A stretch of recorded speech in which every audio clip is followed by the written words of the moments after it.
Barangay Ginebra mga bro, delikado pa sa twice to beat advantage at Arvin Tolentino may matinding sinabi. Yan mga bro, pagkatapos mong i-like ang ating video, mag-subscribe na rin kung bago ka pa lang sa ating channel at i-click ang notification bell para lagi kang updated sa ating mga sports balita.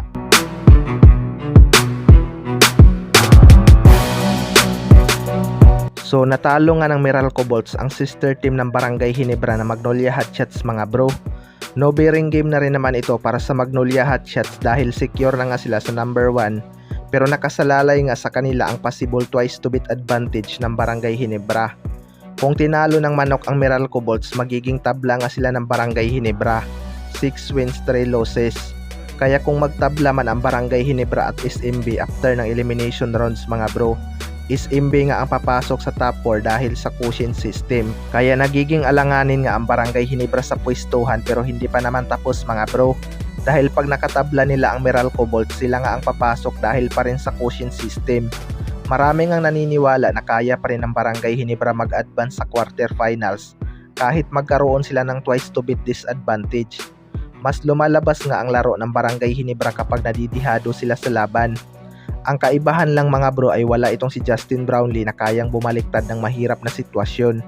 Kahit parang butas ng karayom pa ang kanilang dadaanan ay kumpiyansa pa rin silang manalo. Sa kabilang banda naman mga bro, Arvin Tolentino may matinding sinabi sa Barangay Ginebra.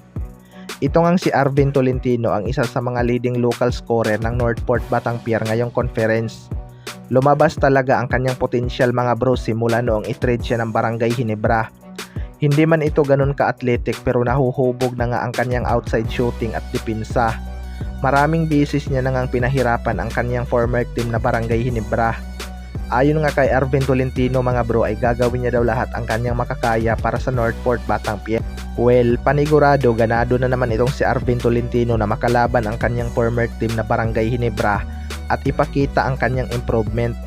Alam naman natin na malaki na talaga ang improvement ni Arvin Tolentino ngayon at malaki na ang kumpiyansa, lalo na at nakadalawang gold medal na ito para sa Gilas Pilipinas.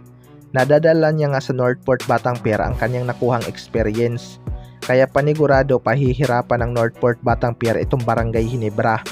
Parehong importante nga sa kanila ang laban na ito mga bro dahil malapit na nga ang playoffs. Kung hindi pa rin maramdaman ng Barangay Ginebra ang opensa ni Tony Bishop, panigurado may kalalagyan talaga sila. Hindi nga basta-basta itong Northport Batangpier ngayon dahil napakasipag din ng kanilang import. Kaya titingnan na lang natin kung kakayanin ba ng Northport Batangpier ang playoffs mode na Barangay Ginebra. Kayo mga bro, ano masasabi nyo tungkol dito?